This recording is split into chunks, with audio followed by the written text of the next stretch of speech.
2/3 of Crimewatch cases go unsolved, so we often do reappeals. But what of the third that lead to arrests and in many cases convictions? As soon as police have lined up suspects, we keep quiet on Crimewatch in case they run away. As soon as people are charged, well, we have to keep quiet then in case we prejudice their trial.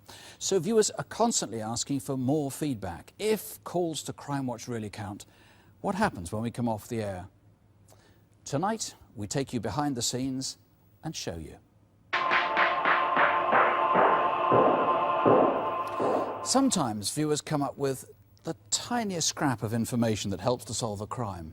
Sometimes they come across a fantastic piece of evidence. But occasionally they know something's important and they've known it all along, but they've not told the police. Several times an appeal on Crimewatch has hit an emotional chord. It's touched someone's conscience or just reminded them of something they'd shrugged off. A dramatic example was a murder about a year ago. The victim was retired but was ironically a part-time volunteer for the charity Victim Support. His name was Herbie Williams.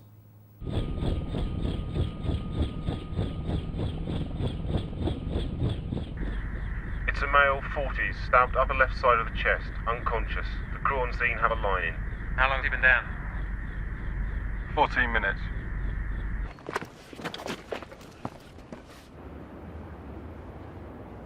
He was a very quiet, dignified, calm sort of person.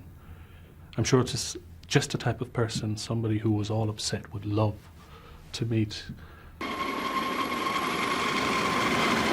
Crew on scene now says heart stopped. Well, we'll have to open his chest then. Get the thoracotomy kit out the back when we land. So I think he was genuinely just a nice person, one of life's good guys. And he was really interested in helping others. Just picked up a Mr. English. He witnessed the stabbing, then followed the man onto Vauxhall Gardens estate. Just keep calm, sir. Let us know if you see him. Conducting an area search now.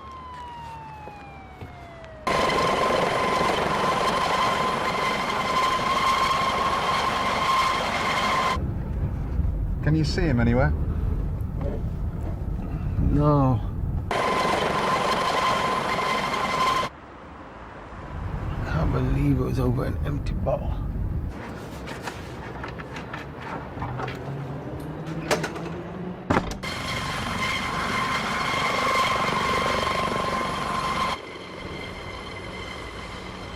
DCI Petra, DI Peck, DC Flood. So what have we got here then? I mean, I've dealt with a number of murders and I've been dealing with major crime, but not a stranger attack. It was a little bit daunting. Is he going to be all right? Well, we're not sure at the moment. Could you tell me what happened? I think he got on 2 stops after me.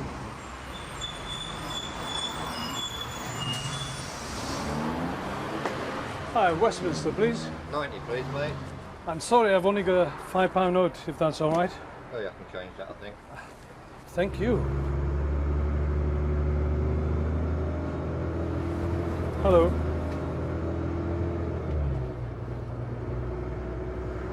And the other man, what was he like? He didn't look like a vagrant, but there was something odd about him. Not the sort of person I'd like to sit next to on the bus. All the guy said was, I wouldn't throw that bottle over the... Mind your own business, man!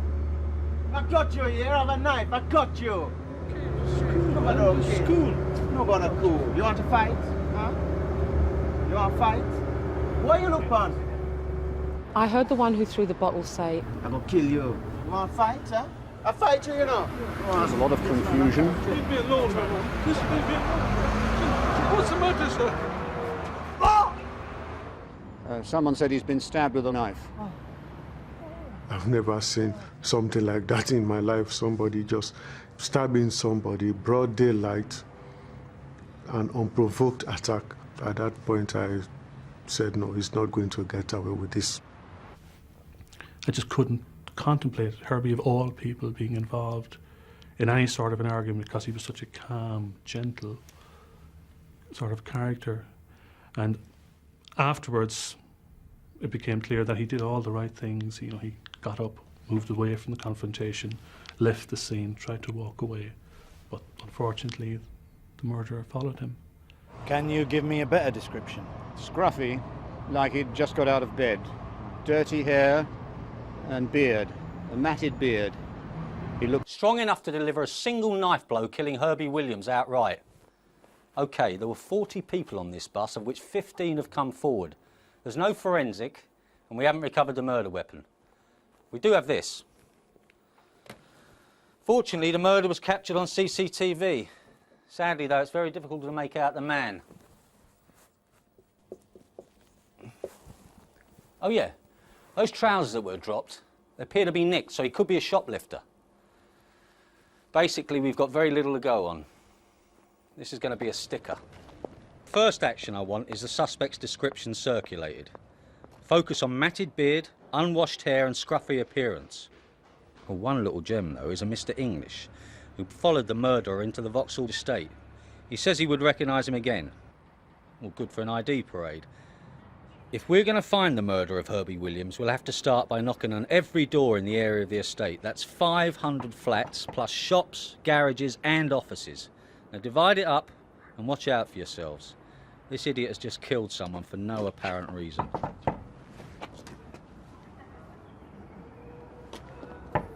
Hello? Police, anyone there? There's someone in there, Floody. Hello? Who it is? What you want? This is the police. Will you open up, please? Just like a quick word. Hello, sir. We're investigating the murder on Vauxhall Bridge. A man was seen running onto the estate. Were you at home on Wednesday? No, I don't know. I wasn't here. Okay. How long have you lived here, sir? People were ringing us up, officers were coming across to see us at the incident room. And there were a number of other people that were arrested on description, but it'd be true to say at that time we were severely lacking in evidence. Yeah, have a look at this. Oh God, it's him again. Oak 01, BLB. What about these? Been nicking again. I kill a man, you know, I kill him. I went to stab him and the knife went up in his heart. What's you on about? Me have to do it. The guy said I was out of order because he threw a buckle out the window of the bus. Just go, man. You know. Move, man. Move, man. You know, me have a knife. I mean, what I kill him? Well, me did kill him. People that hadn't come forward to us for whatever reason, I mean, I feel for them. They live on these estates or they've seen things and they're perhaps apprehensive of the police.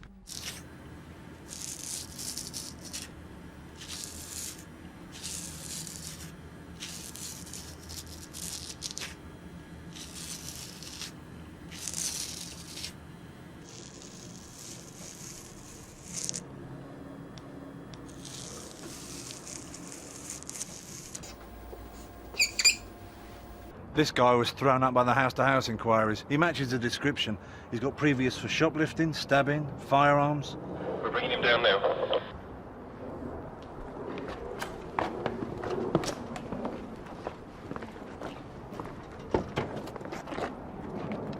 You sure you got the right house, Bloody? I won't worry about it, Governor. Mr. Gibbs has had a shave. The search of the flat revealed none of the clothing that we were anxious to get hold of. There were a number of knives seized, they were all examined forensically, but nothing that could link him to our scene. As you know, we've had to release Mr. Gibbs this morning. He's changed his appearance, and we're struggling with what we got at the moment. However, we'll keep working on him, along with the other 150 names we've got in the system. No, I can't think that's probably. Maybe if you're trying to the next few days. But thanks very much. Yeah, thanks very much. That's one down. That bloke who disappeared on the day of the murder suddenly with all his savings. Nottingham CID have just sent down some CCTV stills and he looks nothing like our man. So you can cross off DuPont. And while you're there, Gary, can you add Lynch and Robson? With so many suspects, it was crucial to know exactly what the killer looked like, and the principal witness was still unsatisfied with the police CD fit. The face just seemed too young. So the witness was taken to the expert in ageing human features, a skill that's needed to find people from photos which are out of date. The technique has been refined by Di Cullington at the National Missing Persons Helpline. No, a little more wrinkled around the eyes.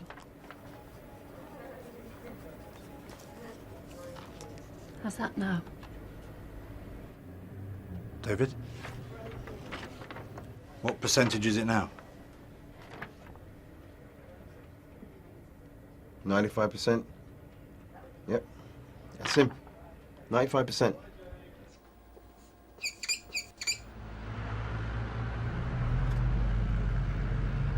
You all right, Gov? Whose bloody idea was this? How many people watch this show? About 8 million. It's just along here.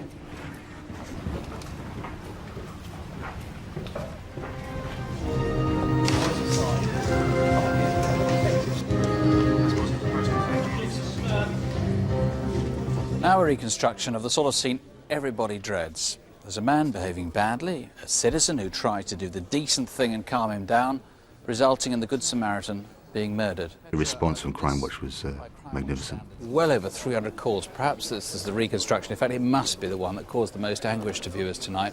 The crucial bit of information was that the main suspect had been offering stolen property sale at a local minicab office.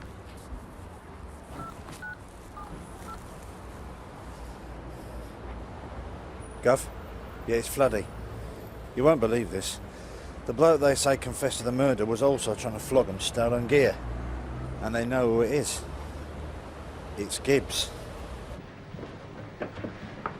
Here we go, Gary. Mr. English, I want to make it clear to you that the person you saw may or may not be here. If you cannot make a positive identification, you should say so. But if you can, then please indicate the person by calling out his number.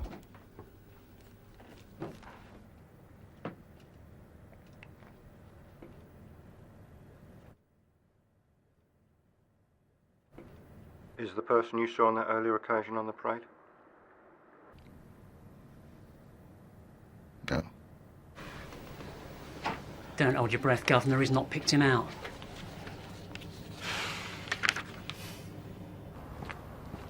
We've had a number of disappointments on the job, but that was disappointing when he wasn't picked out. So I felt it was the time that I needed to put Gibbs under surveillance.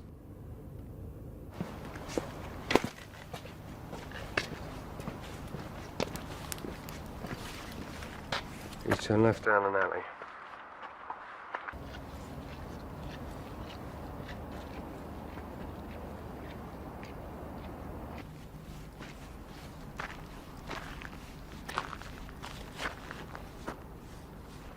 I got the knife.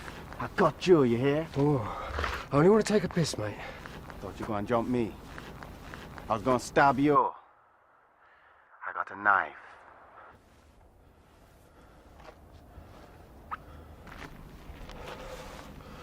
T-0, do you get all that?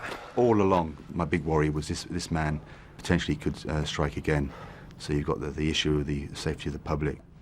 I would have liked more time, but once he pulled a knife on a surveillance officer, then the decision was made that we'd arrest him.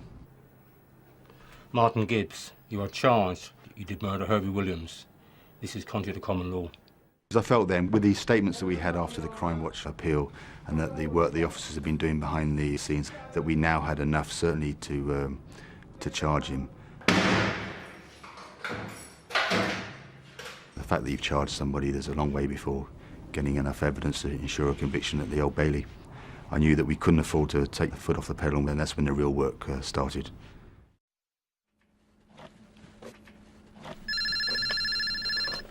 Hello, incident room. Yes, Alan. Sorry, can you say that again, please? No, that's great. That makes things a lot simpler. Thank you very much. Bye-bye. Yes! Gibbs has only changed his defence. He admits to stabbing Herbie, but says it was all an accident. Well, it's great news. But we've still got a trial to get through. Gibbs was jailed for life today. He dramatically changed his appearance to try and avoid getting caught. But the police were... It is satisfying. The prime point is this man is behind bars and is off the streets of London. It's a shame, that he's gone, because he could have done an awful lot more good for victims of crime, and certainly a lot of people he did help are the better for having met him. For the senseless murder of Herbie Williams, Martin Gibbs will stay in prison for a minimum of 9 years. Sadly, his behaviour is so unpredictable that he may pose a danger to the public long after that.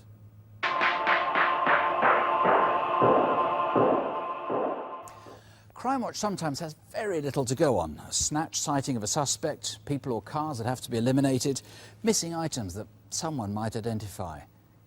But this next reconstruction shows how the programme can act like a sort of electronic wanted poster. This is a case where we knew the identity of the person we were after. The question was, where had he gone? For a long time in my life I had secrets. So, never really had a normal childhood. Secrets. They sort of do things to you.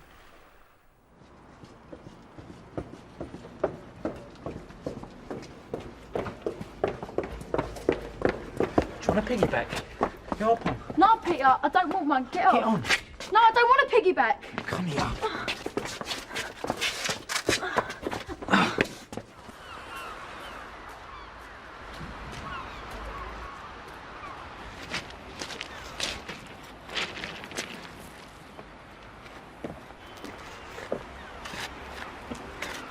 How you doing? Oh, fine. It's like fun. Yeah, it is. Hey, look. Hiya, Peter. You all right? Same as ever. You okay? Bloody cold with the beach, eh? Yeah, but you just got to get out. Sick of being inside. Out of them Four walls. Yeah. Well, I can't stand around chatting. Bye. Bye. See ya.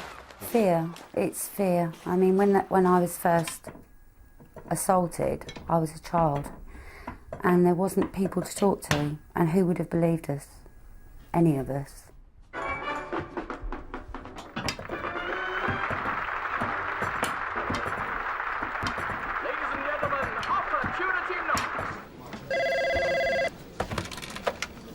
Child protection. Is that Jeff Stafford? Who wants to know? I want to speak to you. What about? Peter Jones. What are the chances of a conviction? Oh, it depends on what you tell me.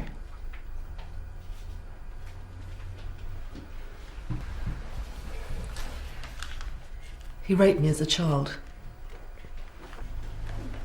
And here's a list of other people, both sexes. I have spoken to them. You can go around and see them. What will they tell me? Same thing. Why now? Because I think he might still be doing it.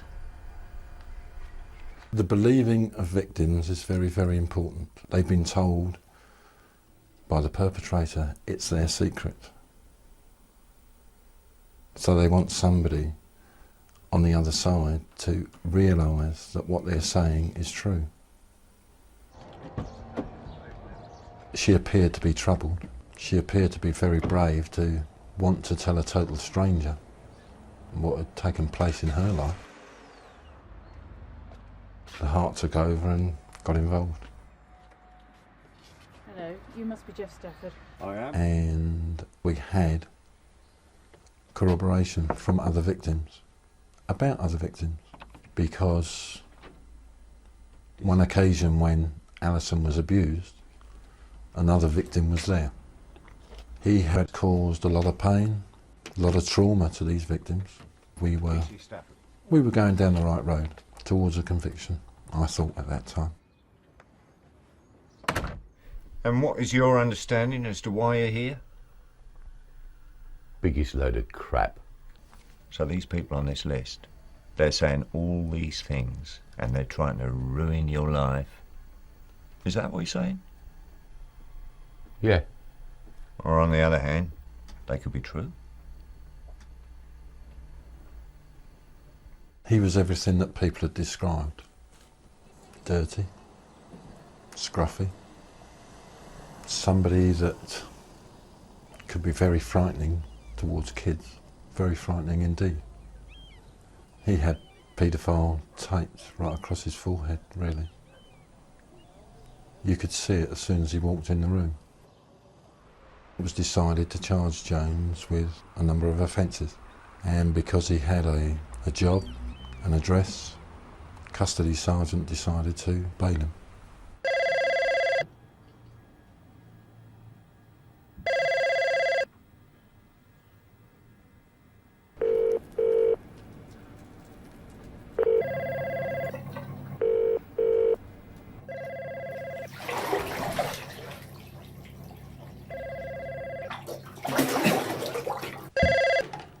Hello?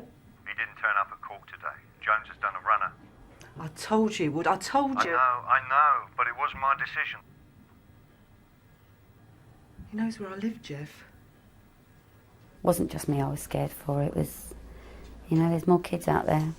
And as he had never stopped, would there be another victim? Tonight we've another case where this has happened, and this time it's over some very serious sexual allegations. This man is Peter Derek Jones. I'd watched it in the kitchen at the police station, rushed round to my desk, and as soon as I'd got there the phone started ringing. And I think between the Crimewatch studio and Worthing police station, we'd taken over 50 calls. Jones had been seen from far and wide. Hello, it's Helen here at the Crimewatch studio. Oh, hello there, Helen. Yeah, it's been really good here. Now, I think he's in Harold Hill, but I haven't got an address. You have? I'm positive that one call saved a lot of children. Positive. As soon as I found out the address, I got on to Essex Police. I'm faxing the warrant through now. Thanks, mate. I could never have made Harold Hill in time.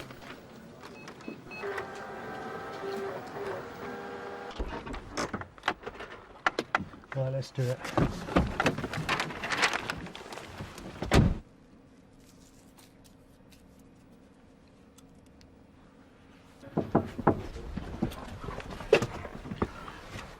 Is Peter Derek Jones here? What?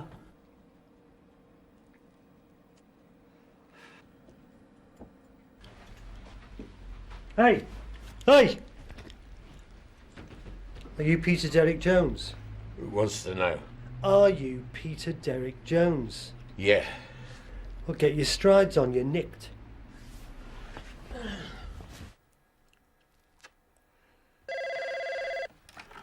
Hello? I don't know, I suppose I had faith. Somebody out there would have known where he was.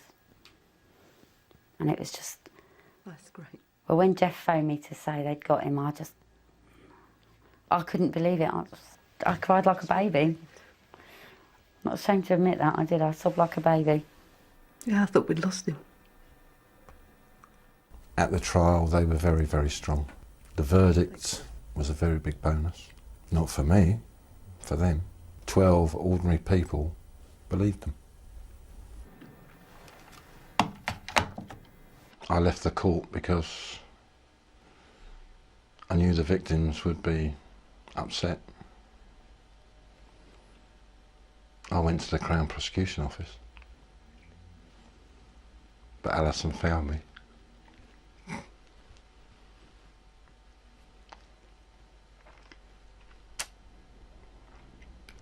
Gave us a hug, gave us a kiss, said thanks very much. And we both had a sob.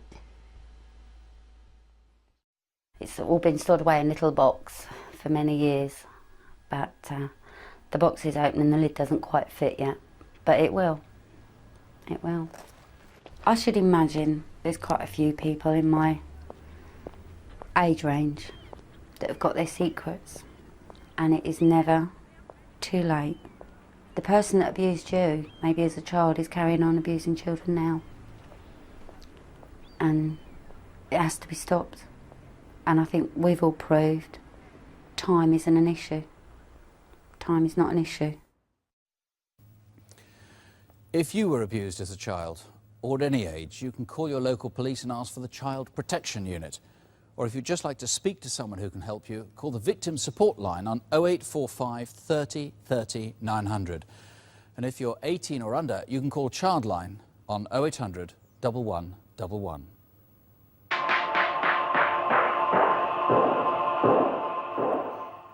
In November 2 years ago, a woman fell and suffered a brain hemorrhage while at work at her shop in Plymouth. Her son rushed home from New York in the States to see her, and then he went to the shop to tidy up. Out of curiosity, he wound back and looked at the tape from the security camera, and to his horror, he found that his mother hadn't simply fallen. Someone had attacked her.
I don't quite know how to tell you this, Mum, but... You remember the video in the shop? The CCTV? I told you not to go looking at that. There's no point in upsetting yourself. Almost wish I hadn't now. Have you got it here? No, I gave it to the police this morning. Police? Mum, you didn't fall. Well, not by accident anyway. A man came into the shop and he attacked you.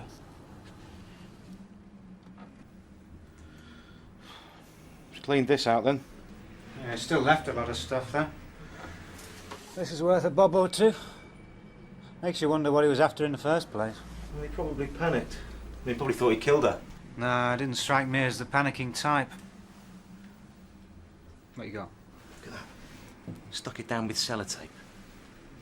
Yeah, thought it all through, hadn't he? She's busy trying to open that. Didn't see the blow coming. Because we had completed most of the suspect inquiries within the first 2 months, a decision was made to appeal for additional witnesses. The surgeon says she's over the worst, but she still has no memory of the event. Just as well. Yeah. Right. Mum, the police want to know if you're happy about this going on to Crimewatch. I'm afraid we've drawn a bit of a blank so far, Mrs. Kiley. Your attacker left no fingerprints, and none of the jewellery has turned up in any of the local shops. You see, local publicity gave us a few leads, but to be honest with you, none of them even look like your attacker. So I think we need to start looking further afield. Whatever it takes to get him caught is fine by me. Yeah, the first sign of a breakthrough, we'll let you know, OK? Right. I think we had 13 calls come in as a result of the Crimewatch programme. I felt confident that as soon as I saw the offender that I would recognise him, and that was the case when we did knock on the door of Evan's address in Stoke-on-Trent. Yes. Are you going to be in there all morning or what? Oh, who the hell's that?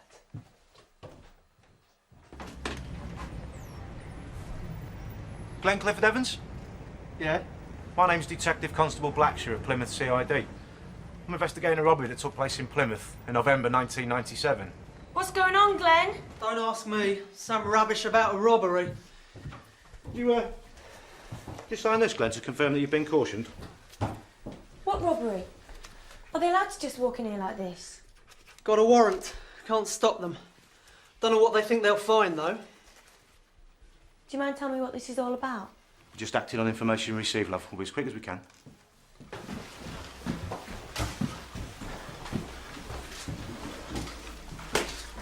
Tim, yeah? Staked my life on it. Just got him to sign my pocketbook. And guess which hand he used? Left. Yeah. What are we waiting for? Glenn, we have been working on this job since it happened. We've seen the video umpteen times. And I have to tell you that when we saw you first thing this morning, there was absolutely no doubt in our minds. No. You sign on at Buckwell Street. You were in the vicinity at the relevant times. You're left-handed. I found the similarity there, the build. Everything is uncannily similar to you. It might be similar, but that's all it is. Glenn, somebody that saw the video on Crimewatch rang in and said it was you. Well, they were wrong. That I can guarantee you now. Anyway, I've never had my hair back like in that video. Never in my life have I had it like that. Well, let's just take a look then, shall we? It's not pretty, is it, Glenn? I can see that. I can see why you're pushing it so hard. That was bad, that. There's somebody else out there who looks a hell of a lot like me, that's all. Would you let us film you in the shop so we can compare it to the original CCTV? Yeah. Anything to prove you've got the wrong man. Nothing working now, Derek. Hang on. Yeah. Okay. Okay, Glenn. It was almost stage managed. It was as if he was putting on this innocent charade and trying to be as helpful as he possibly could. If you've any questions to ask, please ask me now. Glenn, that's the CCTV camera up there. That filmed the original incident. So just so as you know, that's going to be filming this as well as Derek's camera, okay? Okay. Right, so let's get on with it, mate. There was certain points where it was quite apparent that yes, this definitely was the actual offender.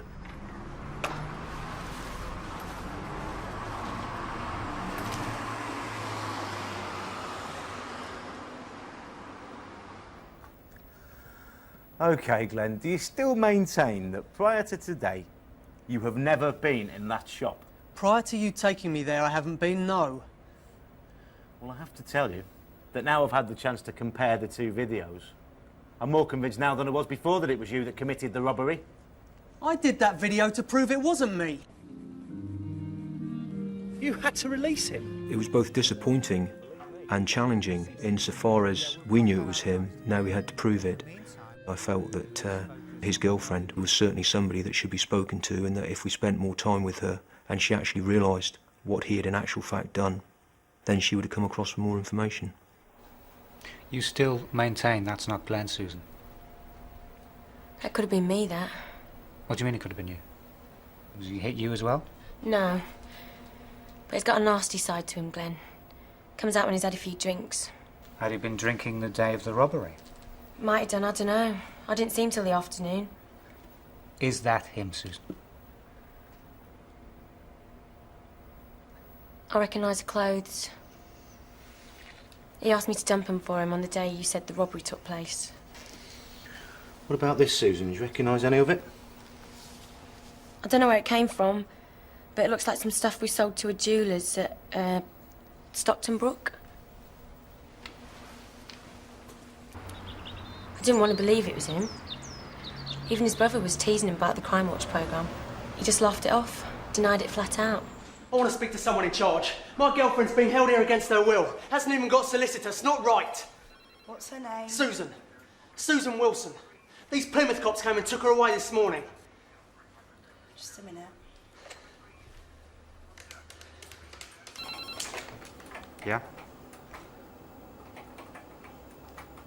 Really? Okay, keep in there. I'll be right down.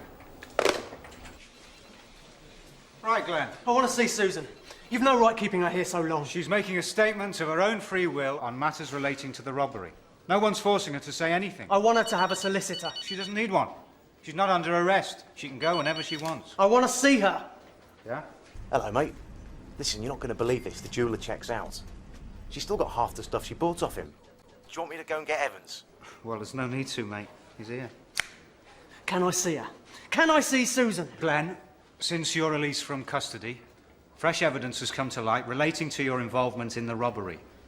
And therefore arresting you for that robbery at Jones Antique... Glenn Clifford Evans pleaded guilty and was sentenced to 10 years. Joan Kiley, whom he hit so savagely, still suffers from her injuries. She's had to abandon her shop and, among her other disabilities, has lost all sense of taste and smell.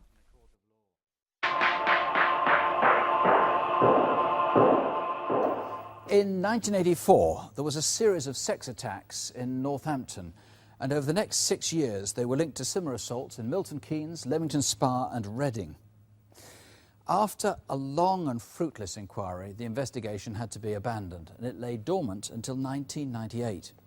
Then Chris Cross, a detective with Northamptonshire Police, reopened the files. He'd been to a conference on the forensic use of DNA, where he'd learned that old samples could yield radical new clues. He also discovered at first hand how the victims of these crimes had suffered from the trauma. In my eyes, I thought it would be cleared up quite quickly, and I thought, it'd just be a matter of a month or so and they'd have him. Seemed to be in shock for a long, long time. It took up until this year to be able to sleep with the light on. A lot of my friends started sleeping with knives under their beds. I think for a long time I wasn't there for my son either. I couldn't accept affection, physical affection from him. I was aware from reading the statements of the victims of the hell that they'd been through and how this man had blighted their lives. The attacks all took place in terraced properties with women who were either alone at that time or who lived alone. The offender broke into the properties, and one of the worrying aspects of that was that he spent some time with the victims. In order to prove that one man was responsible for all the rapes, scientists rechecked vaginal swabs for DNA. But the rapist's semen was mixed with the victim's own body fluids, so to find the offender's genetic profile, the victim's DNA had first to be established. And that meant, after all these years, going back and asking for a blood sample. I'd opened up her past to her, and I was concerned and did a little bit of soul searching before deciding to go to the other 6 victims. The DNA from at least 4 attacks matched, but whose was it? All the old files were called for, all the old suspects' names were listed. 3 police forces pooled resources at a major inquiry centre reopened in Northampton. What are the common links? Ask them about the routes they may have taken and anything that they may have remembered over the years. All the victims were interviewed again. When the light went off, I stirred and I looked up towards the doorway and I saw the silhouette of a man standing there. I drew breath and basically screamed. Just seemed to want to be in control. Seemed to enjoy the fact that it's scaring me to death. You don't know how a scared animal will react in a corner. I'd got no promise that I could give them. We'd got a DNA profile of the offender, but that wasn't going to lead us to the offender. We still had a lot of work to do because the attacks had happened in 1990. We didn't know whether he was in prison or, in fact, whether he was actually still alive. And so they went to Crimewatch. We've got to remember what's happened to these women. They've been attacked in their own homes. They've had to move away from those homes and away from their friends. And one of the victims has had to abort a child she conceived as a result of being raped in her own bedroom. Uniquely, the biggest result came before the programme even went on air. One of the victims interviewed by the Crimewatch team produced a revelation. She'd been stalked. He kept saying things like, I know what streets you go down when you get to work, I know what school your son goes to. Go to the police and then I'll come back and get you. Yeah, that was the first time that I became aware that that was a possibility, that any of these women had been stalked by the offender. It transformed the profile of the rapist. 2,500 suspects were now narrowed down to just 75, and one of them almost walked back into the frame.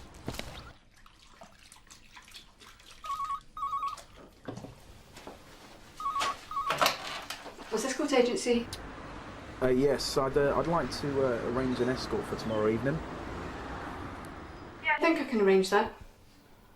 Where would you like to meet? Your voice sounds familiar. Have we met before? Quite possibly. In fact, the two had met before, and the escort remembered the occasion. The punter's check had bounced.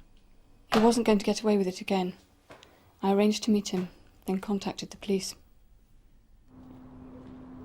Keith Anthony Samuels put up a struggle and was arrested. It quickly emerged he was 8th on the narrowed-down list of suspects for the rapes, so he was tested for DNA.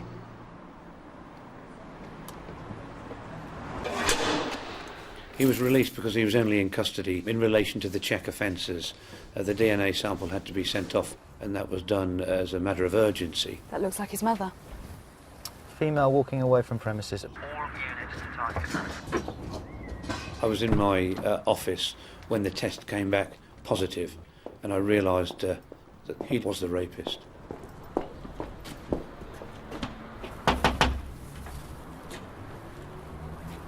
All right, Keith. I have to inform you that I'm... I know what you're here for. I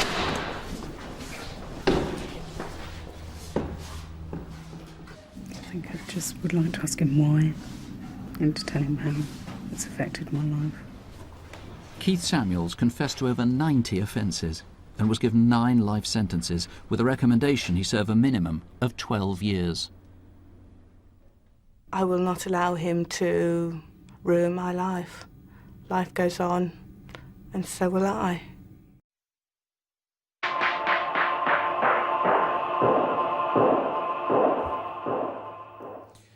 Crimewatch isn't just about arrests. Sometimes viewers can help in other ways, occasionally unravelling mysteries and laying ghosts to rest.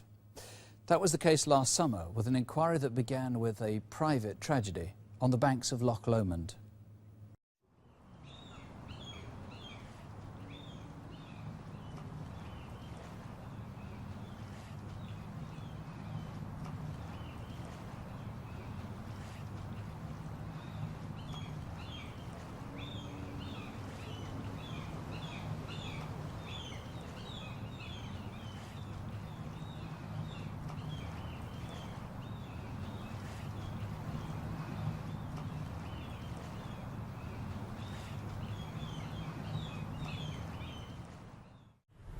I'm working tomorrow. What about yourself? See, they go and see my brother. My brother's on Magaluf.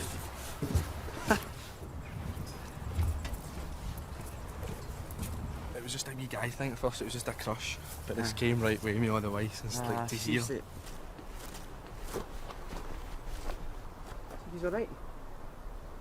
Are you alright, mate?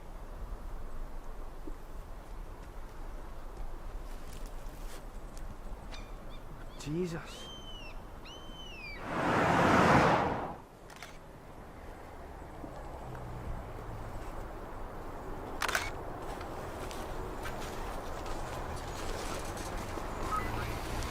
Whoever he was, I made sure we'd not find out.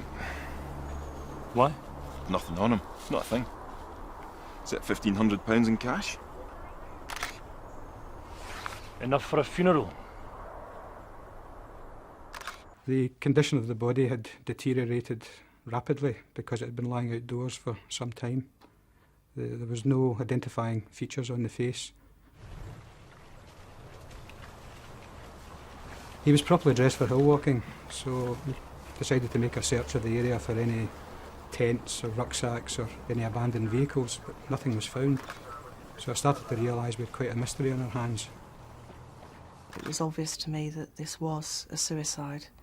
His body had been brought into the city mortuary for me to examine, and it was quite apparent from the circumstances and from the results of my examination that there were no suspicious circumstances. Yeah, we're talking to Interpol, not coming up with much more. There was nothing, no driver's licence, passport, banker's cards, even his watch was a fake. We can't have the funeral until we get some idea of who he is. The second examination was conducted by a colleague who's a specialist forensic anthropologist, and she was able to determine that he was around 30 years of age. There were a number of very distinctive tattoos on his arms. We have a mortuary technician who's actually served an apprenticeship as a body piercer, and she recognised one of the tattoos round his arm as being very similar to something that was published in a book called Modern Primitives. And it was her view that this would only be seen on somebody who was fairly young.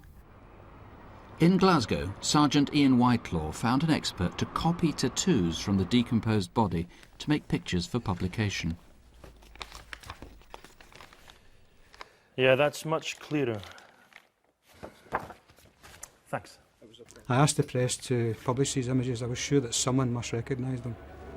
I was determined to find out who he was. I knew the answer lay out there somewhere. The last thing I wanted at this stage was to have him buried in an unnamed grave.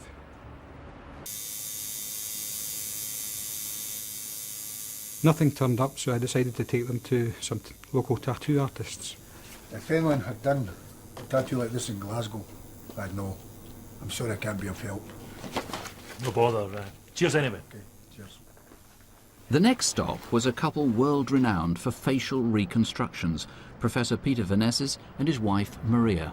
The whole process of facial reconstruction is when you've got no other means of identification, and it's to get some sort of interest and for people to think it could be so-and-so. I scanned the skull into my computer, so I effectively have a 3D model, and I had the help of the anthropologist in the university to tell me the age, the race, the sex, the build, so I could then decide on which facial template to use. We'll put on some landmarks on the face that I've chosen that matches anthropologically. And once all the landmarks have been located, then the face that acts as a facial template will then try and stretch over the skull, so you will end up with the facial form that matches the skull. And in this particular case, we had some information. We knew about the length of the hair. Last December, Ian Whitelaw brought his appeal to Crimewatch, and that night over 100 calls came in. One of them was from a woman in Northumberland whose boyfriend had left home 2 months before the body was discovered. What clinched it for her were the tattoos. He was a 31-year-old, Vincent Smith. At last we had found him. I was extremely delighted that we had finally identified the man as a direct result of the Crimewatch programme and all the hard work of everyone involved. I have strange feelings. I feel that I know him very well now. I think it was important for Vincent's family to know what had happened to him. It would have been terrible for them to have gone on for years, never knowing. A file which was marked the Tattooed Hill Walker could finally be closed with a proper name. Vincent's life had seemed to be going well, and his family still can't understand why he chose to end his life on the shores of Loch Lomond.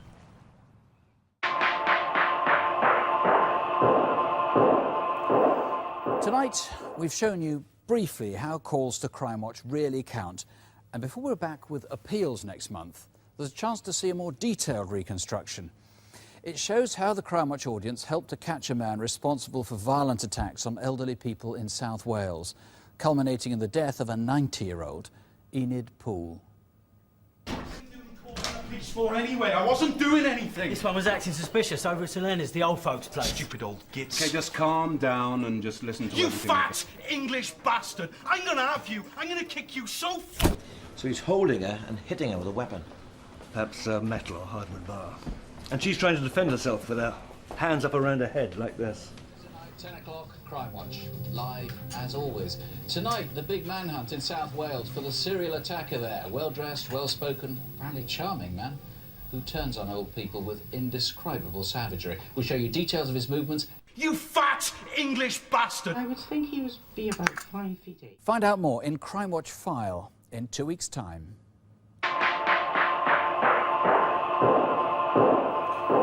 Calls to Crimewatch count, and we'll be back next month with new appeals.